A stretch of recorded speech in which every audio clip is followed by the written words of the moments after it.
Salut tout le monde, j'espère que vous allez bien, c'est Loïc de la chaîne Gata Volgar, bienvenue dans cette nouvelle vidéo. Aujourd'hui, on se retrouve pour le débrief du match Omonia Nicosie Manchester United. C'était une rencontre qui comptait pour la troisième journée de phase de poule de Ligue Europa du groupe E. Victoire des Mancuniens, 3-2 au stade GSP.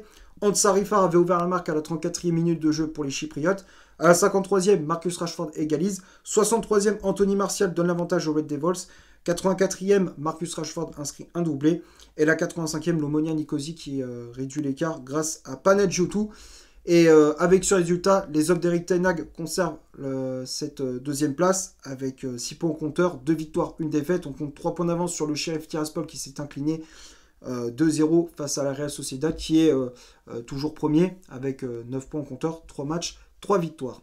Alors, pour analyser ces 90 minutes, pour parler du contenu de cette partie, la première période était assez moyenne de la part des hommes d'Erik ten Hag. Pour ma part, j'ai trouvé assez moyenne parce qu'on avait les occasions, on avait la possession du ballon, mais on fait preuve de maladresse dans la finition avec Cristiano Ronaldo, Bruno Fernandes ou encore Anthony. Après, il faut reconnaître qu'en face, Fabiano a fait de nombreux arrêts, le gardien de l'Omonia Nicosie. Les minutes passent, toujours 0-0, et puis à force de louper, de pas mettre les occasions au fond du filet, on se fait avoir, on se fait piéger à la 34e avec Ansar Rifar sur une perte de balle de Tyrone Malacia au milieu de terrain. Je sais pas ce qu'il faisait, le latéral batave, il avait le ballon dans les pieds, puis il perd le contrôle du ballon, il s'est intercepté par Bruno Souza qui lance dans la profondeur Ansar Rifar qui ajuste parfaitement David De Gea d'une frappe sous la barre. Martinez qui a essayé de revenir au dernier moment, mais ce n'est pas suffisant. Donc 1-0 pour l'équipe locale, et c'est le score à la mi-temps.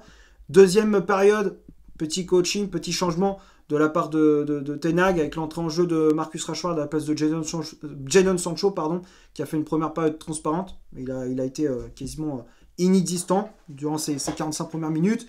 Et dès qu'il est entré en jeu, Rashford, on a senti directement la différence. On a senti la différence de la vitesse, de la percussion, des prises d'initiative, des centres, des tirs. Tu voyais la différence. C'était le jour et la nuit. Sancho, c'était la nuit et Marcus Rashford, le jour. Tu voyais la différence. Et donc à la 53e, Rashford qui égalise sur une belle transversale de Bruno Fernandes.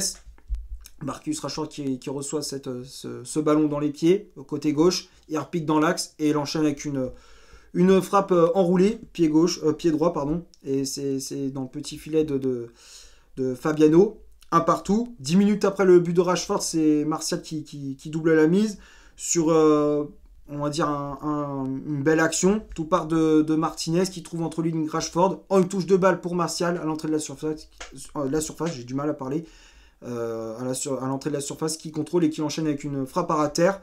Ça fait 2-1 et on prend l'avantage dans cette partie. Et donc les minutes passent, on essaie de mettre le troisième, on n'y arrive pas, on n'arrive pas à se mettre à l'abri.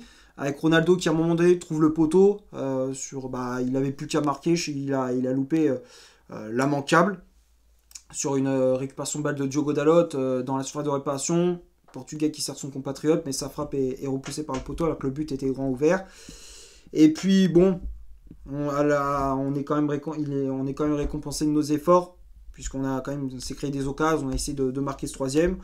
On y arrive à la 84e grâce à Rashford sur une passe de Cristiano Ronaldo dans la surface d'opération. C'était sur une contre-attaque. Rashford qui à l'entrée de la surface décale Ronaldo côté gauche, et la passe lumineuse du portugais trouve Rashford au second poteau. Donc ça fait 3-1, et puis 8 minutes après le but de Rashford, c'est Panagiotou qui a relancé suspense.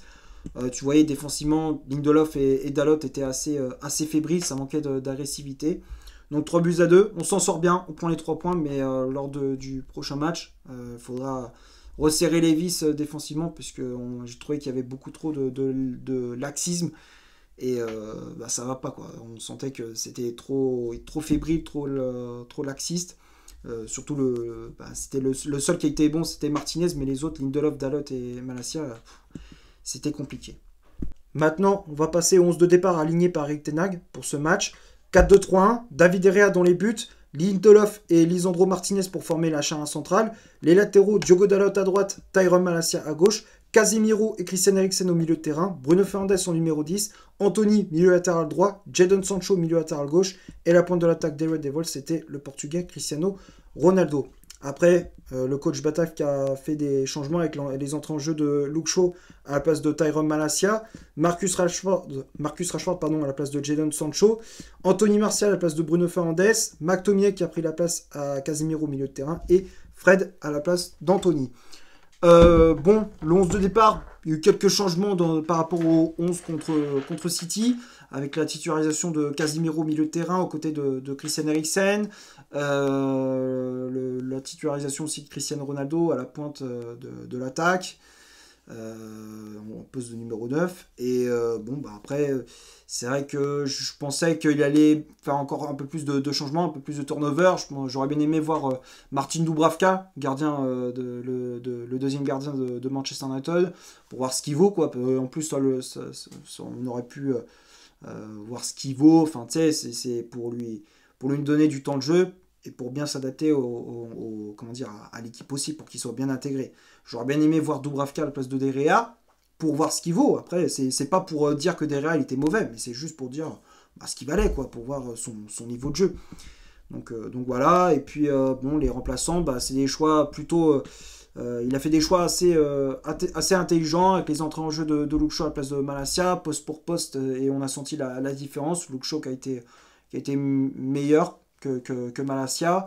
Rashford, c'était le jour et la nuit, avec Jadon Sancho, c'était le jour et la nuit. Martial aussi, on a senti la connexion entre l'attaquant français et l'ailier anglais. Et McTominay à la place de Casemiro pour sécuriser le milieu de terrain. Ouais, c'est des choix assez intelligents et j'espère que bon, il y aura quand même quelques joueurs qui vont être de nouveau comment dire, remis dans le 11 de départ comme Casemiro. Je veux dire, pour le match contre Everton, j'espère qu'il va remettre Casemiro et puis comment dire, Luke Shaw ou comment dire, Marcus Rashford, quoi. J'espère pour le prochain match, il va remettre ces choix-là. On va parler des chiffres de cette rencontre. On va commencer par l'Omonia Nicosie. 27% de possession de balle, 4 corners, 7 tirs au total, donc 4 tirs cadrés, un jeu signalé. Et quand on regarde les chiffres de Manchester United, c'est 73% de possession de balle, 5 corners, 21 tirs au total, dont 8 tirs cadrés, 2 hors-jeu signalés. Mon ressenti, c'est que United a eu la possession de ballon, comme je disais, mais c'est dans la finition, ça manque de précision. Tu le vois bien, 21 tirs au total, dont 8 tirs cadrés seulement. 8 tirs, c'est pas beaucoup, donc 3 buts seulement. Donc c'est vrai qu'offensivement, on a énormément pêché, et face à une équipe comme l'Omonia Nicosie, on doit mettre beaucoup plus de buts. Avec les occasions qu'on avait, ça aurait dû finir sur un 5-2, voire même un 6-2. Enfin, ça aurait dû être, l'addition aurait pu être bien plus salée si on mettait les occasions au fond des filets. Et l'Omonia Nicosie qui malheureusement qui a subi. Alors c'est vrai qu'ils ont quand même bien joué sur les phases offensives, mais sur les phases défensives, surtout en deuxième période, ils ont énormément suivi, surtout côté gauche avec Rashford. Maintenant les tops et les flops, on va commencer par David De Gea qui pour moi a fait un bon match. Malgré les 2 buts encaissés, il a fait quand même des arrêts décisifs, les relances au pied étaient assez propres. Bon match du portier espagnol, donc je le mets dans les tops. Martinez et Lindelof, pour moi, le seul défenseur qui a été, le seul défenseur, comme je disais, qui était plutôt bon, c'était Lisandro Martinez, qui a fait des interventions assez propres. Là, sur le premier but, le but d'Ansari Farr, il a essayé de revenir, mais bon, il pouvait pas faire grand-chose. Enfin, il a essayé le tac de la dernière chance, mais malheureusement, il a échoué. Mais dans l'ensemble, il a fait un bon match. Les relances assez propres. Comment dire, de l'agressivité, comme d'habitude. Donc Martinez, je mets dans les tops. Lindelof, match assez compliqué, où j'ai trouvé qu'il n'était jamais placé au bon endroit. Toujours manque de vitesse, manque d'agressivité. Les relances, elles n'étaient pas très bonnes. Donc le défenseur suédois, je mets dans les flops. Les latéraux, Diogo Dalot et Malacia. Dalot, offensivement, il a fait plutôt de bonnes choses, mais c'est défensivement où c'était compliqué. C'était très compliqué, donc du coup ça mettait aussi en difficulté Victor Lindelof. Tu voyais qu'il avait du mal à revenir. Il a énormément subi sur son flanc droit. Donc Dalot, je mets dans les flops, même si offensivement il a proposé de bonnes choses, mais c'est défensivement où ça a été très compliqué. Malacia, il n'a pas fait un bon match. Comme je disais, défensivement il a énormément souffert. Il est fautif pour moi sur le premier but. Sur cette perte de balle qui est un peu bête. Offensivement, il n'a pas montré grand-chose. Ça fait déjà quelques matchs que Malacia fait des prestations assez médiocres, assez moyennes. Donc, il faut que Luke Shaw reprenne sa place. On voit que Malacia, ça fait quelques matchs qu'il fait des copies assez moyennes. Donc, Malacia, je mets dans les flops. Casemiro et Eriksen, j'ai préféré le match de Casemiro par rapport à celui de Christian Eriksen. Casemiro qui a mis beaucoup d'agressivité, qui a mis de l'impact physique, la vitesse, les qualités de relance, elles étaient propres. Il a récupéré pas mal de ballons. Bon match du milieu brésilien. Eriksen qui a fait un match assez moyen, où j'ai trouvé un peu, comment dire, les corners ils étaient mal frappés. Enfin, les coups de pied arrêtés dans l'ensemble, c'était mal frappé. Défensivement, il avait du mal. Après, offensivement, il a fait quand même de bonnes choses, mais ouais, c'est pas comme d'habitude. J'ai connu un meilleur Eriksen, il doit faire beaucoup mieux. Donc Eriksen, je mets dans les flops. Bruno Fernandes, bon match. J'ai trouvé assez intéressant. C'est lui qui faisait le jeu pour les Mancuniens. Il s'est créé des occasions. Il décalait le jeu, il distribuait les ballons à droite pour Anthony et à gauche pour Sancho en première période et puis en deuxième période pour Rashford. Donc bon match du Portugais. Anthony, bon match aussi. Il n'a pas été mauvais, il s'est pas créé il a pas marqué, mais il a fait quand même une bonne prestation. Donc le Brésilien, je mets dans les tops. Il a été quand même plutôt intéressant. Jadon Sancho, je mets dans les flops.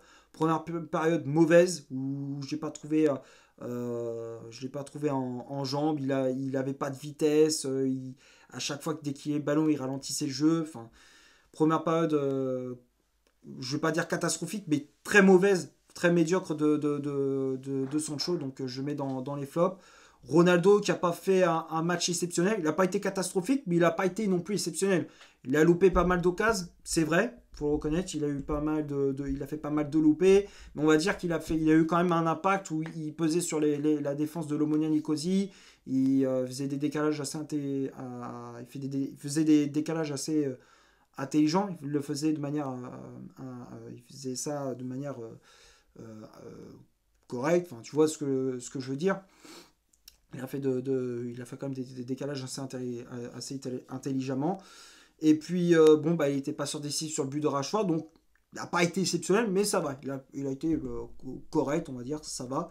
Donc Ronaldo, je mets dans les tops. Et puis les remplaçants, Luke Shaw, Rashford, Martial, McTominay et Fred, les 5 que je mets dans les tops. Luke Shaw qui a fait une très bonne entrée en jeu, on a senti aussi son impact sur le flanc gauche, à la place de Malacia. On a senti la différence. Défensivement, c'était un peu plus solide, et offensivement, il a apporté de bons centres, de passes très intéressantes. Donc le latéral anglais, je mets dans les tops. Rashford, on a senti direct l'impact sur le flanc gauche également. Il a inscrit 2 buts, il a été passeur décisif sur le but de Martial. Donc je le mets dans les tops, bien sûr. Martial aussi. On sent que depuis son retour, il est en jambes, il est en forme, l'attaquant français. McTominay qui a fait une entrée en jeu assez correcte, et puis Fred aussi. Donc les remplaçants ont apporté beaucoup de fraîcheur et beaucoup de peps, et c'est ce qui a fait la différence dans cette partie. Je vais m'arrêter là pour ce match. J'espère que ça vous aura plu. Si c'est le cas, vous laissez un énorme like. Tu t'abonnes, tu me dis dans les commentaires ce que tu as pensé du match et de mon débrief. Et n'hésite pas à faire un tour sur mon compte Instagram. Le lien est dans la description. Et d'ici là, portez-vous bien. On se retrouve pour un prochain débrief. Ciao.